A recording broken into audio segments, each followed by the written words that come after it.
Hello, everyone, and welcome to CBC News' Mississauga mayoral debate. We are live from the Living Arts Centre, right in the heart of Mississauga, and a special welcome to our viewers joining from CBC Toronto at 6. I'm David Common, the host of Metro Morning. Tonight, we'll be hearing from three candidates vying for Mississauga's top job. In just 10 days, Mississauga chooses its next mayor. And on our stage today, we have Ward 2 Councillor Alvin Tedjo, first elected in 2022. We also have Ward 7 Councillor Dipika Damerla, and Stephen Dasko, elected as Ward 1 Councillor in 2018. All right, very glad to have all three of you here. We're going to get right to the heart of the matter and start with property taxes. You've all promised to either freeze property taxes or hold them at the rates of inflation or below that. The thing is, you've got a lot of promises in there as well, and promises cost money. How will you pay for them? I'll start with you. Well, thank you, David, and thank you, everyone, for being so engaged. I think this is one of the most important elections we've ever had in the city of Mississauga. People are struggling now more than they've ever struggled before. Food bank use is through the roof. We need to be doing everything that we can in order to help people with the affordability of the city. I have promised to freeze taxes for the next 2 years on property for residents in the city of Mississauga, and we've got it fully costed because it'll save people hundreds of dollars a year. This is exactly what we need to be doing right now, and it's part of our broader affordability plan to help families continue to live in this city. Alvin Tedjo, thanks very much. I'll turn now to Dipika Damerla. So, my commitment, I've done a responsible commitment, which is I want to keep property taxes to at or below the rate of inflation. I'm also going to cut your stormwater charges by up to 50%. And the one thing I've said is a hard no to any new class of taxes. Carolyn Parrish has been talking about possibly bringing in municipal land transfer tax here in Mississauga. I believe it's absolutely the wrong thing to do given the affordability crisis we have when it comes to housing. So my commitment is no new taxes. I'll just take a moment to say, just because you are name-calling Carolyn Parrish, who is not here tonight. She was invited, but declined our offer to participate in this debate. I will also note that at times that candidates name-call another candidate, that we will give that candidate a few moments to respond directly to those concerns. But first, going back to how you pay for all those promises, Stephen Dasko. Well, this is one where, again, it's being fiscally responsible, but at the same time not sacrificing any services. And I've said, and I know other candidates have adopted what I've been saying all the way along, and since I was elected in 2018, is always keeping taxes at below the rate of inflation. And this is most important. And I'm actually the only one that's running right now that's actually voted against a budget. I voted against the regional budget because it was 4.5%. Far too tough for anybody. We asked for efficiencies. They said they could not deliver any, and I was not comfortable going with that. So I also am a believer that we should be looking at division by division at the city value for money audits to make sure that we're getting the best bang for our buck. I think we're decent fiscal stewards, but we can always do better and look at other revenue sources, especially by bringing in more business into our city to bring in more revenue. Stephen Dasko, thank you very much. I'll turn now to some of the big ticket items that are in each of your platforms.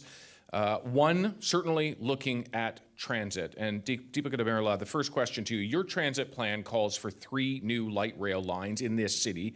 How much would you spend on those lines, and how should voters not look at that transit map and say, this has never been able to happen before? Is it perhaps something of a fantasy? So my transit plan is based off plans that are existing and studies that are existing both with Metrolinx at the city and at the city of Mississauga.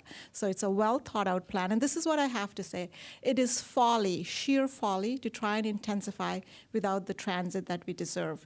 Toronto is the 6th most congested city in the world.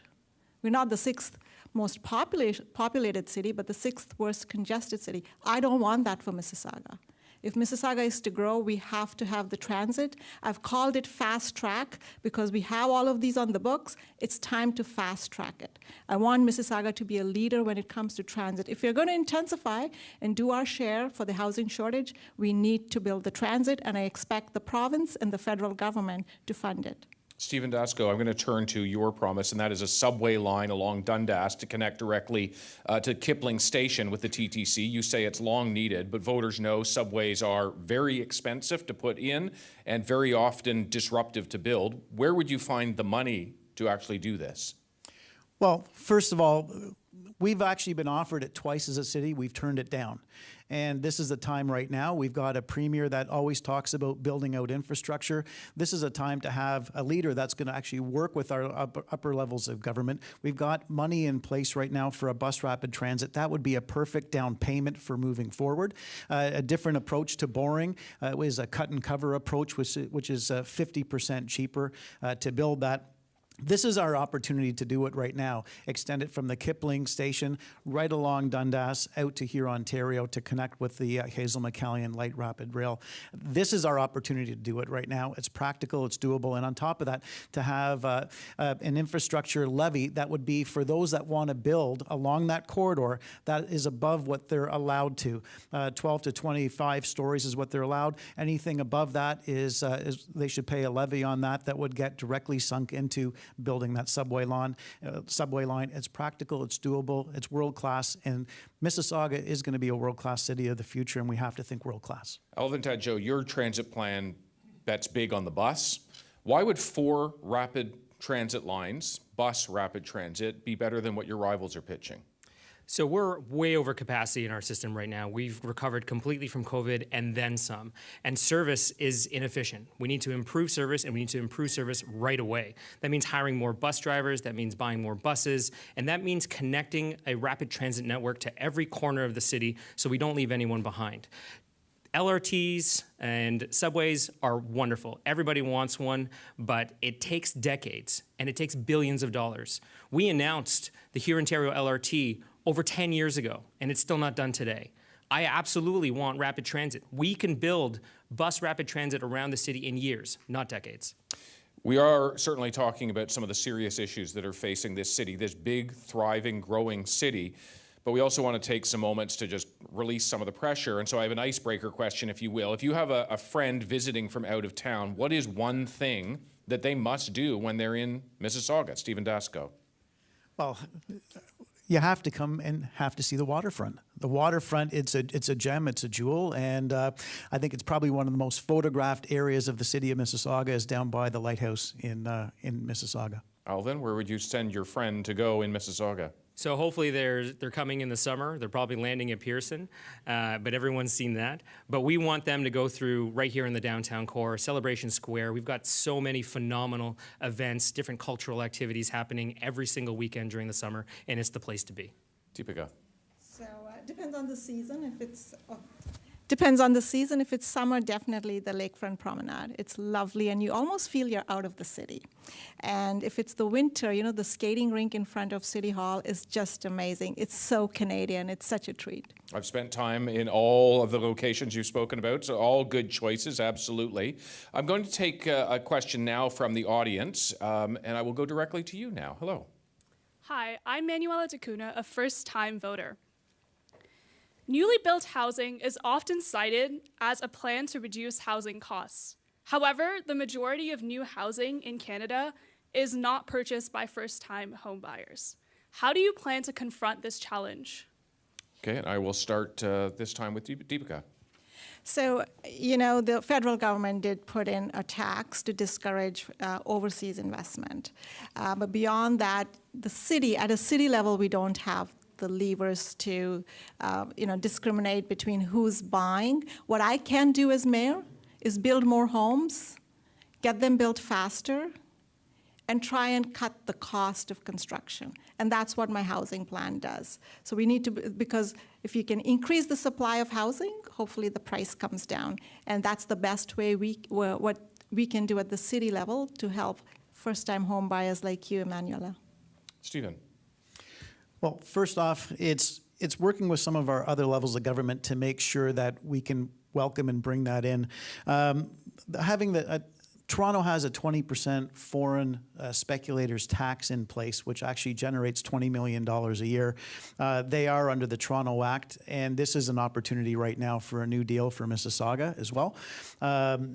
This is the time that we come in and we have 80,000 approved but yet to be built units. We approve units, we don't build them, but this is our real great opportunity now to work with all the developers and also other levels of government to make sure that it's the use it or lose it. Let's get the shovels in the ground, not penalizing somebody, rewarding somebody for good behavior, for being able to get those shovels in the ground, get units built so that first-time home buyers and people that want to rent have the appropriate choice for what they want to be able to live in and call home. Alvin Tedjo, your response to this question from the audience. Yeah, I mean, I empathize with you. So many young people, including my brother and sister who are in their 30s, are living with their parents, my parents, because they can't find a place that's affordable in the city of Mississauga. They can't buy a place. They can't imagine doing that. And we need to do much, much more to make it easier to build more housing in the city, more affordable rental. And we need different pathways for people to do that. We need to make it as of right to build those mid-rises along main streets. We need to make it as of right to do conversions to retail spaces while guaranteeing that the retail stays in those places, because we are simply not doing enough. We need to cut the red tape at City Hall. We need to make the processes much more streamlined. And we've seen other cities do this, and we need to follow those examples and make sure that Mississauga becomes a leader at providing more housing that's going to be affordable for young people. I'm going to thank Manuela for the question. I'm going to continue on the topic of housing. There is, of course, very much a lot of pressure on all levels of government, including City Hall, to get more housing that is affordable to people. I want to talk about mistakes. What do you think the biggest mistake the next mayor of Mississauga could make in trying to reach that provincial target of 120,000 homes over the next decade? Alvin Tedjo. So we absolutely still need to build in the right places. It needs to be transit-oriented. And so when we went to the federal government and they said, you know, we need to add more missing middle housing, I put in the fourplex motion in order to do that. But that's not going to be on every street, on every corner. We need to make up for the shortfall with that by building transit-oriented communities. And so we want the density to be in the right places where they're servicing, where they don't have to use a car, if we have the right network of transit to support them and walkability in the neighborhood. That's what we need in the city. Stephen Dasko, the thing that should not happen around housing is straying from our official plans and our local area plans. We planned everything out. We've got libraries, rec centers in place, roads, parks, the transit. These are all things that help make us what I believe is going to be a great city. And when we come in and circumvent those processes, and also having pipes under the ground to do simple things like flushing a toilet, when you circumvent those types of things, you put this all in jeopardy. And this is a big issue that we have coming up, because you can be short term. You think, okay, you're going to solve something, but you've just created a colossal problem moving forward. Much like actually where we are right now, downtown Mississauga. Back in the 80s, it was thought, let's spur on economic growth by taking off height limits and then having no sunset clause or anything like that. So now we're getting a bunch of tall buildings, but other than having Celebration Square and maybe one or two other things to do, we've got absolutely nothing going on right now. That's also the opportunity that we have right now. But these are some of the mistakes that we've made in the past, and we definitely don't want to do that in the future, and that's why we need a strong new leader. Thank you. Dipika Damerla. You know, the biggest mistake the next mayor of Mississauga can make is not manage the growth. We have to build more housing, absolutely no question about that, so that Emanuela, who just asked the question about housing, can buy and be able to afford a house. But we have to manage the growth, and everyone's talking about building more housing. Where I differ, my plan, I have a detailed plan on how I plan to manage this growth to ensure we don't end up with congestion. So I would ask everyone to look at my plan, but I want to give you an example. Bloor Street is a great example. We are planning to take away 2 lanes from Bloor Street at the same time that we're adding 1,000 new rental units on Bloor Street, and we are demanding that the builders build 1,200 new parking spots, because the city knows you can't move on Bloor Street without cars. So we're adding 1,200 new cars on Bloor Street, and at the same time trying to remove 2 car lanes. It makes no sense. I, as mayor, will bring a practical approach to ensuring that, yes, Mississauga will do its part in the housing shortage, but I will manage this growth, because the last thing I want is to become like Toronto, to be known for congestion. The 6th most congested city in the world. I will avoid the mistakes that Toronto has made. Okay, you've brought up the issue of the bike lanes on Bloor. They're not yet in, but there is a plan to put them in, and it is controversial. There are signs up, just as many, it seems, as signs for each of you in the midst of this campaign, pushing back on that idea. Because you've brought it up, I want to give the other two candidates here on the stage the opportunity. What would you do with those proposed bike lanes on Bloor, Alvin Tedjo? Yeah, I disagree with Councillor Damerla. I mean, I voted for this. It's been approved by City Council over a year ago. We need to build safe, separated bike and cycling and wheel infrastructure across the city of Mississauga. We need to give people options to get around the city that are safe and separated. If we don't do that, if we don't build a complete grid, a complete network that's minimum and viable for everyone to use, then we're never going to get anyone out of their cars. We can't force them out of the cars. But my wife will never go cycling with me through the city of Mississauga because she knows it's dangerous, because it's not safe, it's not separated. We need to build a network. We need to do it much faster, not over 30 years, over 5. But Bloor is one example of a piece of that network that is incomplete that needs to be part of the system. Bike lanes on Bloor, yes or no, Stephen Dasko? Well, I've said right from the beginning that this is an opportunity to take a review of this. This is something that I've pledged and I promised that I would do, is bring forward a review. What makes my approach much different than what Councillor Damerla is doing is you can't unilaterally come out and promise something that you're going to cancel. That's just not being truthful, quite frankly. You need to be able to go out, bring that motion forward, have it voted on by council, and actually have somebody that can build some consensus on council, because right now, unfortunately, Councillor Damerla has not that ability, because I don't think she's got a front on council right now. Dr. Damerla, Dipika Damerla, I've just given you a degree, but take advantage of it. Please, you've been name checked, so I'll give you the opportunity to respond. Well, here you go again, Stephen. Anyway, what I would say is I've shown leadership. This is a contentious issue, and I raised it. I had the guts and the courage to raise it when Stephen was nowhere, absolutely nowhere on this. The day I launched my website, I had in it the fact that I do not support the removal of 2 car lanes. Stephen was nowhere to be seen. Now he wants to jump in front of the parade and call me names. That's okay. I guess, it's pretty clear what's going on. My campaign has momentum, so I'm being attacked. What I'm saying is very simple. We don't have to choose. We can put the bike lanes. There's space for bike lanes and 4 car lanes on Bloor Street. That's the compromise. And what I'm seeking is a mandate. I'm seeking a mandate. I've put forward my vision. We've all put forward our vision. I'm seeking a mandate. And if I have the mandate, I'm sure I'll be able to work with council to fulfill that mandate. But sadly, unfortunately, you're coming out and being very opportunistic. You're not being transparent. You're not being truthful with people. And it's not about your self-perception of being some sort of front runner. I'm sorry, it's not there. What it is, it's having an open dialogue with people and telling people the way things are. You can't promise things that you can't deliver on. Stephen's right. I mean, we voted on this over a year ago. The designs are done. The construction starts in a matter of days, and this project is moving forward. To undo this, it would have to be done by somebody who voted for it. Councillor Damerla did not vote for it, but it's part of the larger network that we need to build in the city of Mississauga. And the more we fight over, bike lanes, multi-use trails for people to get around, the more people acknowledge that this is not a livable city for people to travel outside of their cars. Okay. I'll give you 20 seconds, and then we're going to wrap up this subject. So I want to correct one misinformation, which is, as of June 28th, I'm absolutely able to introduce a motion. There's no reason that I can't introduce a motion to reverse this. And the only thing I'm going to say is, the lamest thing you can say is, council's already approved it, so we shouldn't fix it. If something is wrong, leadership is calling it out. I thought it was wrong. I voted against it in the first place. I'm seeking a mandate. And if it's wrong, it takes courage and it takes leadership to say, we need to fix it. It is not leadership to say, oh, because council already passed it, we should not revisit it. That's not leadership. Okay, I'm going to have to put the I'm sorry, but leadership is being honest with the voters. Okay, we'll leave it there just because we have to move on here. That's the subject of bike lanes on Bloor Street. I'm just going to take a moment here to say that if you've been joining us so far on CBC television, this is where we part ways. If you'd like to keep watching, you can join us. We have streams on YouTube, cbc.ca, CBC Gem. We're also on your smart TV, including LG, the Roku channel, Samsung TV Plus. We're here at the Living Arts Center. You can probably just drop by at this point.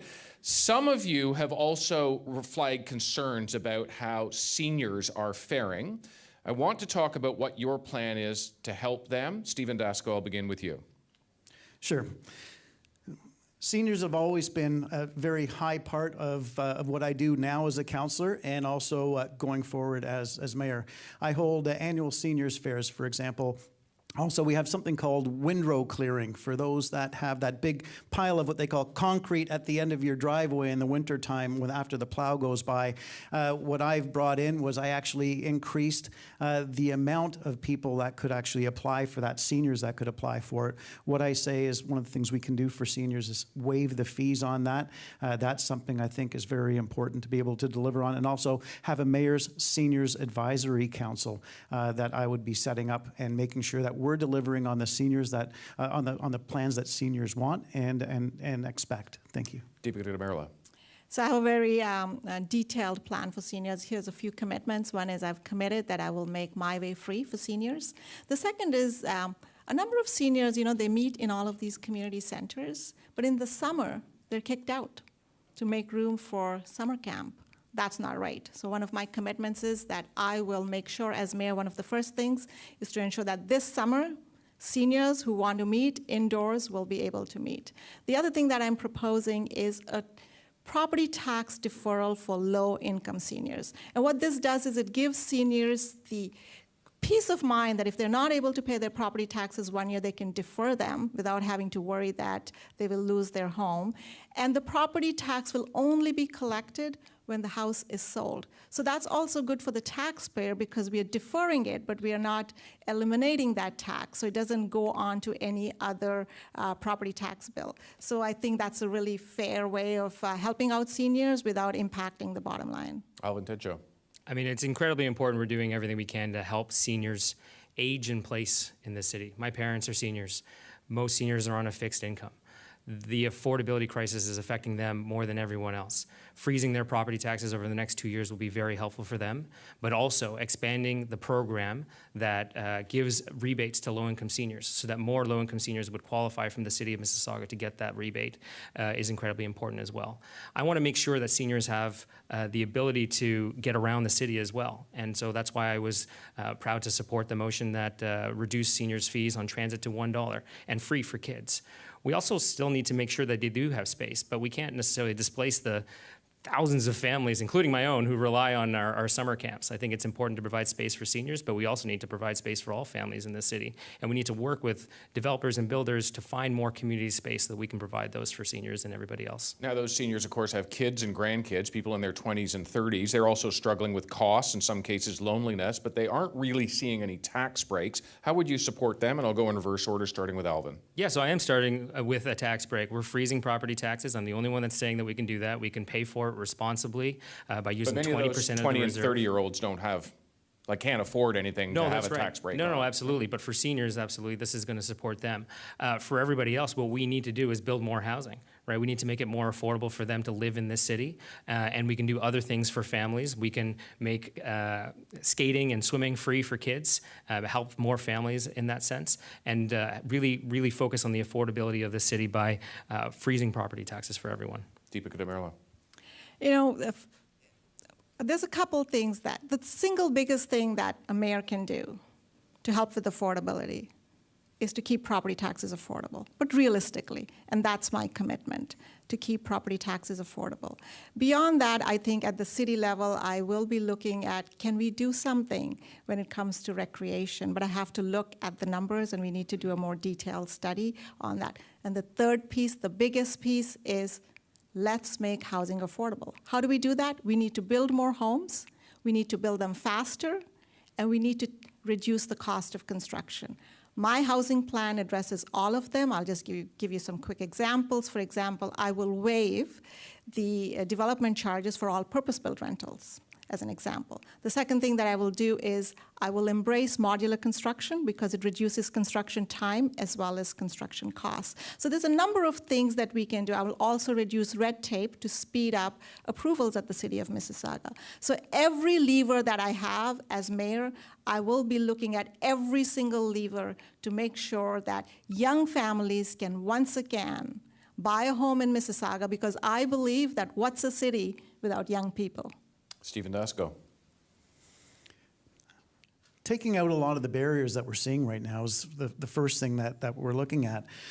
Being able to get approval times faster, I think, is certainly important. But back to seniors in terms of the affordability issue for a lot of our seniors as well, is a lot of what we're delivering we can do better on, because a lot of the fees that we have, the fee for use, these certainly are fees that we can reduce, and we should be reducing. A lot of our seniors, they help build our city right now, and this is something that we need to do to do a better job looking after people. We've got My Way fares that are $1 at any time right now. We've also been working on bringing down some of the costs and for user fees. This is an opportunity to really look at that again and again with my mayor's seniors advisory committee, to be able to sit down and go through and target those, because I don't want to go out and start telling people what you should have. I think what we should be doing is asking what is needed, and then we figure out how to deliver on that. That's the most important thing, and part of that comes with reopening City Hall to everybody and making sure that we have it well-staffed, open, welcome, because it's, quite frankly, it's the people's City Hall. Okay, we are, of course, just across the street from City Hall, across the street also from Square One, but in front of City Hall, Celebration Square, we see all sorts of festivities that happen there over the summer, and a lot of them celebrate the many cultures that are in this big city. There are also, right now, polarizations, not just in this city, but in the GTA, and that is in part because of what's happening in the Middle East. It is a very difficult time, especially those who have friends and family in the Palestinian and Jewish communities. How would you, as a municipal leader, navigate polarizations in the community? Dipika Damerla, I'll start with you.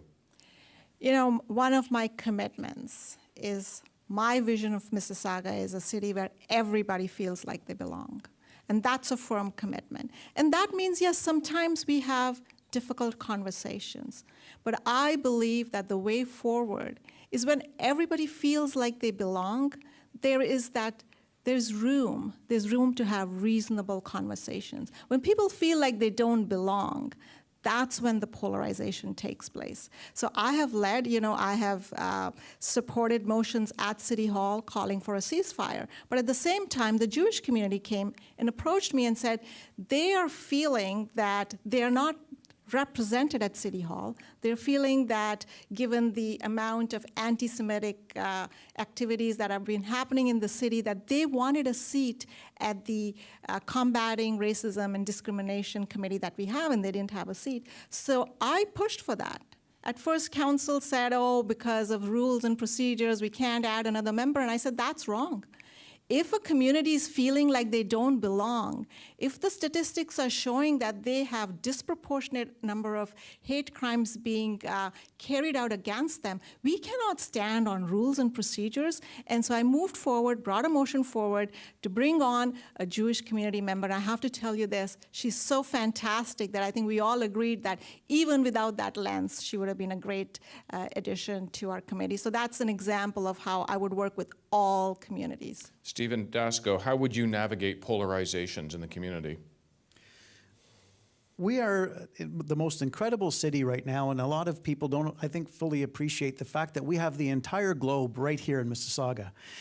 We're very diverse. We have what I believe that ability to go out and lead by example, to show out around the rest of the world. There's a lot of hurt out there right now. My background is Ukrainian. This is something that we're experiencing, a lot of pain in the Ukrainian community right now. And as well, in the Middle East with Gaza. This is something, from a human point of view, I don't know how anybody can sit back and say that what's going on right now you can condone. For the loss of innocent life is absolutely reprehensible, and this is where leadership moving forward to say, yes, can we actually solve all the world's problems right here in Mississauga? No, but we can show leadership on that. We can say that this is wrong what's going on right now. There should be humanitarian aid that's allowed to flow through freely. There should be a ceasefire in place and a two-state solution, because right now what's working or what's going on isn't working. And what can we do going forward? We can show leadership to say that if we can all get along here in Mississauga and celebrate our differences, then you know what? This is something that should be emulated around the world. Alvin Tedjo. You know, unfortunately, a lot of people in Mississauga, and I've faced some discrimination in the past, and we continue to see that. And it's an unfortunate side. And when it happens, you get angry. And I'm angry every time I see it. Hatred is unacceptable. Hate speech is unacceptable. But we have to understand what our role is as a municipality and as a city in order to protect people's rights, their freedom of speech, but also to protect them from the hate speech that is out there as well. So I think we need to do a better job of making sure that everybody understands what is and is not appropriate. You know, we absolutely have to protect people's right to protest, but that is not a blank check either, right? It does need to be restricted to certain types of speech that is appropriate for our community. And we need to spread that to everyone to say, this is going to be a safe space for you, for your neighbor, for everyone else. You can absolutely protest and say this is what you disagree with around the world, and we will support you. We will support your right to do that. But safety, at the end of the day, is, I think, what is the most important thing that our municipality can do through our security at Celebration Square, through Peel Regional Police, and to make sure that people have an understanding that this is a safe space for them to voice those opinions. Our next subject has to do with climate change, and for that I will go to a question from the audience. Hello, sir. Thank you. My name is Harminder Dillon. I have lived in this community for more than 30 years. My question to you, all three of you, is climate change is serious, it's devastating, and it's posing an existential threat to the entire humanity. So what are the major changes you have personally made in your personal and your professional life to live in a sustainable manner? And the second part is, what is the most significant plank of your policy to address the devastating effects of the climate change? All right, I'll go to Stephen Dasko for the first answer here. Well, thank you. And I love the question, because this is one that gets me very, very excited, because some of the things that we're doing right now in the ward that I'm representing are very forward-thinking. And I happen to be also the vice chair of our climate, our economic action committee. We also have right now an entire new development that's coming in that is going to have district energy using the effluent after it's incinerated for burning off the waste at GE Booth Power Plant to be able to heat and cool an entire area. Seeing more wood timber construction coming in, I think, is vital. And then on top of that, it's an affordable housing complex that is actually the first passive house in the city of Mississauga. Not only that, but we also have the largest low-impact development in the new Brightwater right now. That's the largest of its kind in Canada right now, and also pushing forward for a new Tesla charging station at a local plaza as well. That's right now the largest in Ontario. So are we done? Absolutely not. Are we moving in the right direction? This is where I think there's great opportunity ahead. And not only having district energy down on the waterfront, but up here at City Centre, I think, is significant. We've got the density that's coming in here to do it. This is really leading by example, and we're just getting started. So thank you so much for that question, because for me, it's not just good for the environment, but it's good business. And on top of that, I also happen to be one that brought in our toughest tree bylaws, private and public, that we've ever seen in the city, and it's leading that by example. And this is where there's great opportunity going forward. Thank you. The next response from Dipika Damerla. Herman, thank you so much for this question. And what I really loved about the question is you talked about two parts, personal responsibility and then what we can do as community and as government. So personally, I can tell you that one of my projects for this summer, after this campaign is over, is to build a rain garden. And that's my way of bringing more sustainable use of stormwater runoff. But the other thing that my platform does is also gives individuals the opportunity to do their bit for the environment. So what my platform has is you will get up to 50% off on your stormwater charge if you make small changes to how your stormwater runoff works. For example, if you disconnect your downspout, or you buy rain barrels, or you install semi-permeable or permeable driveways, you can do your part for the environment and be rewarded by reducing your stormwater charge. City level, we've done some really good things. Buildings are the biggest emitters of greenhouse gases, so we brought in a progressive way of the LEED standards that we would expect of builders. We are doing it progressively because we want to be mindful of cost. So some of them are mandatory, some of them are voluntary, but will become mandatory over time. And finally, let's just remember, congestion. Congestion is one of the biggest emitters of greenhouse gases. So if we are serious about the planet, we need to be sensible about our policy when it comes to congestion. So a lot more transit. Let's not take car lanes away and create gridlock, made at City Hall gridlock. Let's remove car lanes after we give people real alternatives to the car. And let's put bike lanes, but let's find a way of putting bike lanes without removing car lanes. Let's just bring a sensible and practical approach to growth. That's one of the best things we can do in our fight against the climate change. All right, Alvin Tedjo. David, I have 3 young kids. They're 9, 11, and 13. And when I told them I was thinking about running for mayor, I asked them, what do they want me to focus on? And everything they talked about was related to the environment and climate change. It's what they're learning about at school. It's what they're most concerned about and what they're most worried about. And we've been trying to lead by example. We have solar panels on our house, on the roof. We've got 2 EVs. Unfortunately, we still need 2 cars in this city. We don't have enough transit yet. And we wanted to make sure that we were fighting for a green future. And so since elected to council, I've been focusing on fighting climate change. The thing that I worry about the most is that we're no longer talking about mitigation. We're talking about adaptation, because we know that what we've done is not enough. At the City of Mississauga, we didn't have a plan to get to net zero by a certain date. So I had a motion that moved it and set a date for 2050. We weren't there yet. I got on to all the conservation authorities, worked with the Great Lakes and St. Lawrence Cities Initiative, and we got $420 million to protect our water source, the coastal erosion here in Lake Ontario, and as well as supporting the blue economy. Absolutely supportive of the green development standards that we're developing, and we need to do much, much more. There's an opportunity in the near future for us to invest in a different type of bus, either hydrogen or EV, and that's an investment that we're going to have to make, because the way we're currently going, we're not going to hit our targets. And it's so important for us to lead the way and show the rest of the city and the rest of the province and country, frankly, that Mississauga is going to be a place where we will be fighting climate change. Okay, time for a little bit of fun, just to release for a moment. If we can have very quick answers for this, it is just talking about your favorite blank. And I'm going to throw some of the questions out to you, and if you could just take as quick as a moment as you can to respond to it. I will throw out, first of all, favorite mall.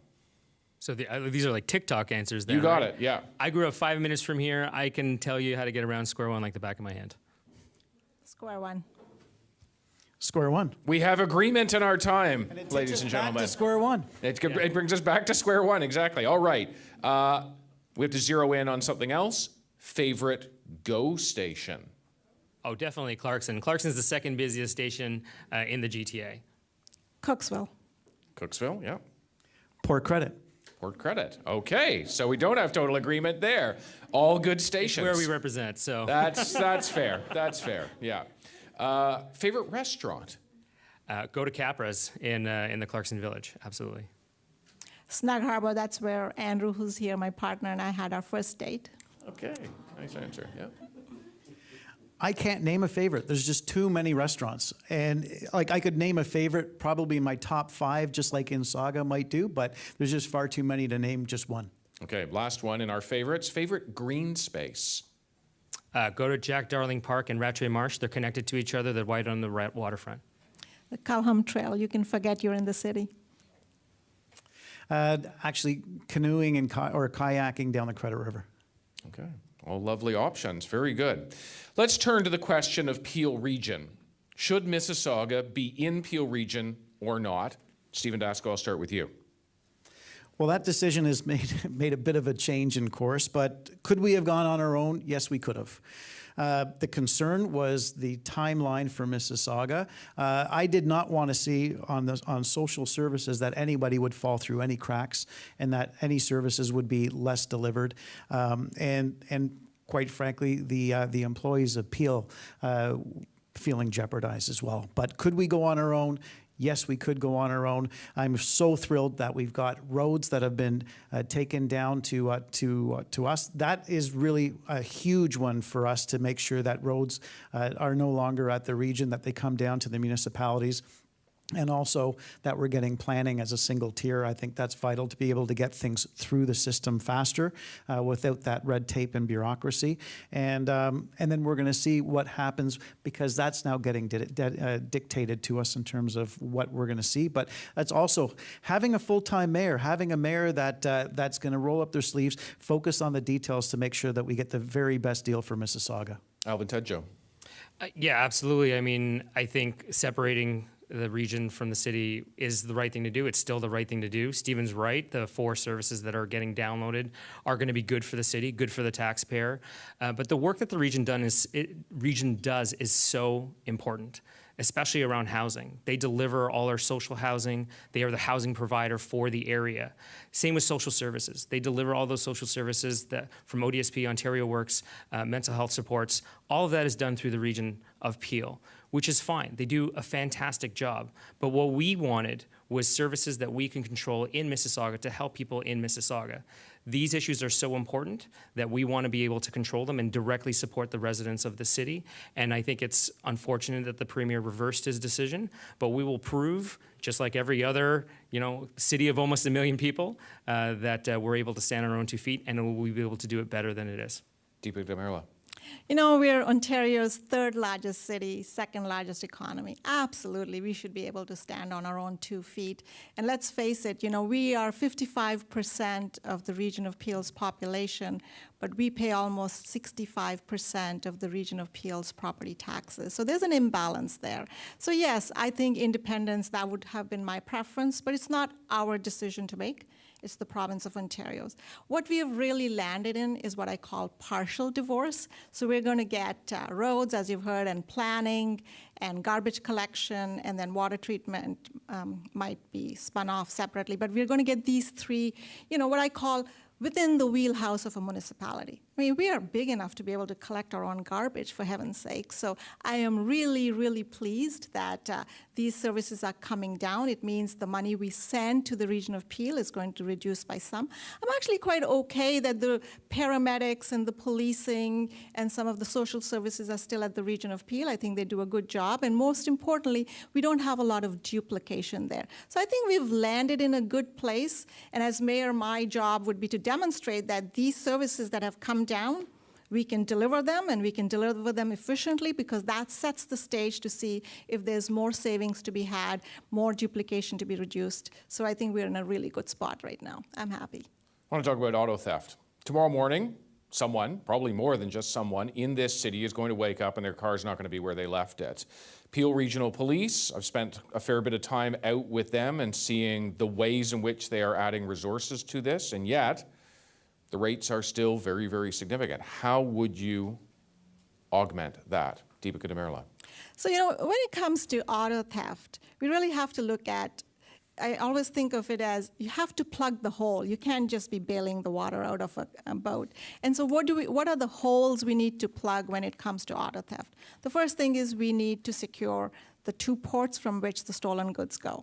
That's a federal responsibility. It's something that I have been advocating for. And I'm a little disappointed, frankly, because the federal government has acknowledged we need to add the scanners, but they're saying it's going to take them 3 years to roll out scanners at our 2 ports, Montreal and Vancouver. That's 3 years too long. We should be able to do it much faster, and I will advocate for that. The other things that we need to change is bail reform. We need bail reform and criminal code reform. Both of these are essential if we are going to get a handle on auto theft, and for that matter, all of the other crime that is increasing here in Mississauga. Again, federal and provincial responsibility, but here's the reality, right? As mayor, the jurisdictions for criminal code reform, bail reform, are at the federal and provincial level. But as a mayor, I will be dealing with the downstream impacts of their decisions. So what I'm going to say to you is, as mayor, I can't just say, oh, it's their jurisdiction. I have to advocate. That is my job, to be Mississauga's chief champion, chief cheerleader. And one of the things, my commitment is, I will keep putting the pressure on the federal and provincial government for bail reform and criminal code reform. Now, as mayor, I will get to sit on the police board. And one of the things that I want to do is work with the police and see, how are we using technology?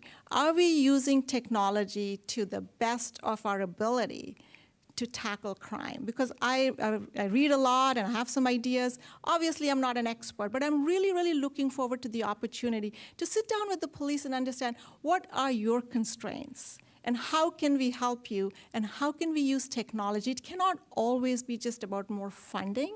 Of course, we need to fund our policing, and I will make sure that on a per capita basis, we have the police officers we need. I was very proud to support the regional budget, where we are increasing our police force by 135 police officers and about 90 civilians, so that the 911 pressure is reduced. So I will do everything I can to support police as the next mayor of Mississauga. All right, we've done this discussion on auto theft, but we're broadening it out to policing. Stephen Dasko, I'll go to you.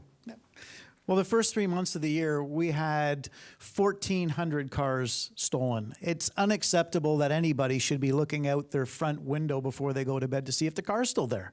And this is unfortunately what's happening. And you wake up in the morning, you look out, and you see the same thing. As ward councillor, I've already worked with our chief of police to get money in place that we're able to purchase land for a new police station. We have 11 division and 12 division. We need another division to keep up with all the growth that's happening right now. And on top of that, we're going to need another courthouse, and being able to work with our upper tiers of government to get those justices in place to be able to deal with this new reality that we're in. And we're not an island here unto ourselves in Mississauga, and that's also working with the upper tiers of government. Again, I think you've heard it from some others here about bail reform. That to me is just, it's a given, and monitoring what's going out in and out of our ports, out of the Port of Montreal. These are some real practical things, but also changing in the criminal code, the fact that it's property theft for somebody stealing your car is, to me, this needs to be changed immediately. So there's a lot of work to be done, but this takes leadership, and it takes somebody that's able to work with everybody to get the job done. And I've actually got the track record of having proven results to get it done. And I very much look forward as our next mayor to being able to deliver for everybody in Mississauga. Alvin Tedjo. You know, David, my parents moved to Mississauga because it was a great place to raise a family, and they felt like it was safe. And people right now are afraid. They're scared. They're looking out their window before they go to bed at night. They're leaving their lights on. They're buying security cameras. And we've never seen this before. We're going to hit new levels, new records of car thefts and break-ins this year. That's not a good thing. And the men and women who work in our police force are doing everything they can. We've given them the extra resources. But we need to do more. We need to do more so that people feel safe in their own homes. Personally, you know, there's things that we can do where you're putting your car away in the garage, you're, you know, maybe putting your keys in a Faraday bag. We can provide that. Brampton did that, and they actually saw a reduction in car thefts in those areas as a municipality. But we do need the federal government to change the bail reform laws. Our chief of police says, you know, the catch and release is ridiculous. They'll catch someone in the act with their tools, send them to jail overnight. They'll get released the next morning, and with those tools, steal a car on the way out.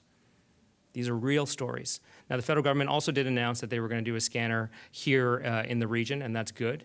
But we also need jurisdictional change where we can allow our Peel Regional Police officers to get into the CN rail yards and inspect those vehicles and not have to wait for CN police as well. So this is an all-hands-on-deck approach where personally we need to do a little bit more. Municipally, we need to do much more and work with the Peel Police and a task force to get more done and to get the federal government on board. Mississauga was born in the shadow of Toronto, but has matured into a city of its own. And there are many people who do not commute in, and their life is here, their growth is here, their families are here, everything is here in this community. At the same time, we look at Toronto, that just got a new deal from the province, included a lot of money and a lot of shift in responsibilities. I'm going to assume that all three of you would like to have a new deal with the province. What are the things that need to be in that new deal? Alvin Tedjo. Absolutely, we all agree we need a new deal. The first and second largest cities, Toronto and Ottawa, both got that. We absolutely need new tools for the city of Mississauga. We need to be a grown-up municipality that has the ability, through the Municipal Act, the same as the Toronto Act, to do more in our own city. But that also does not include money. We need more money, more funding from the provincial government. Our social services are the lowest funded out of any region in Ontario. We're dead last in terms of funding for social services. That's unacceptable. We need more funding there. We also need the transit investment that other municipalities are getting in York region and around Toronto that Mississauga deserves as well. We're the second largest city in the GTA, and so many people will use transit because they use the Lakeshore Line all the time. Two-way all-day go needs to happen immediately. We need to get the provincial government and the federal government on board with getting that done as quickly as possible so that we can essentially have a surface subway through the city. Mm-hmm. That is where it starts, but that's not where it ends. All right, Dipika Damerla, new deal. You know, we are Ontario's third largest city, but we are Ontario's second largest economy. So it's really, really important that Mississauga thrives, because when Mississauga thrives, Ontario thrives, Canada thrives. We all win together. And so one of my absolutely first tasks as new mayor would be to meet with Premier Ford and say, hey, what about Mississauga? You gave Toronto a new deal, $1 billion, as you said, and you gave Ottawa $500 million. We are Ontario's second largest economy. Where's our deal? That will be my first conversation with Premier Ford. And, you know, we're going to use the money very judiciously. Transit, operating costs of a transit. I have an ambitious transit agenda with LRTs, and I'm going to expect the province to come through for us, because the last thing I want is a congested Mississauga. I am laser focused that as Mississauga grows, we have to remain livable. And so that's going to be my priority. So yes, and definitely operating transit. And we are underfunded when it comes to a number of health and human services at the region of Peel. So I'd like that corrected as well. So there's a lot we can do. And you know, my expectation is $500 million for Ottawa, $1 billion for Toronto. We need to come in somewhere between those two, since we are Ontario's second largest economy. So I'm looking forward to that conversation and getting that deal for Mississauga as mayor. What should be in that deal, Stephen Dasko? What should be in that deal is more than right now. We are, for every tax dollar that residents pay, 35 cents of that dollar stays here in Mississauga. The rest goes to the region, and it goes on to the school boards.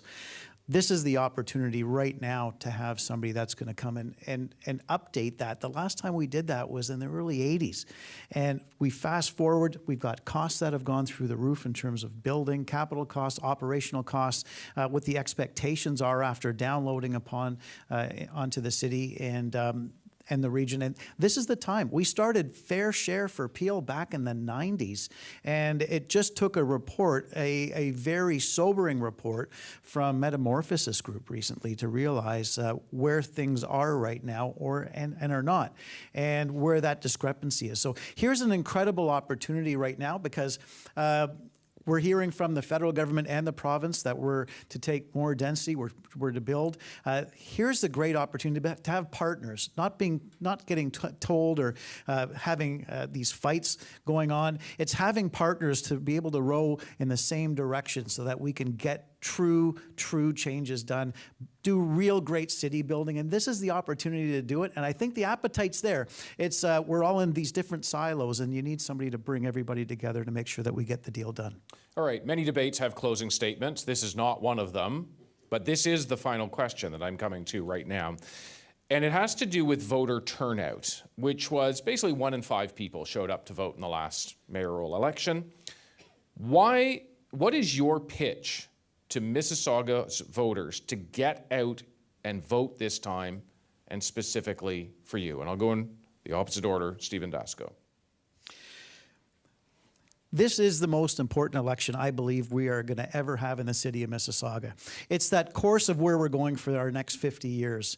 And really, this is an opportunity to have somebody that's going to listen, that's going to be a leader for everybody, that is going to be visionary. This is our opportunity to really take Mississauga into the next chapter.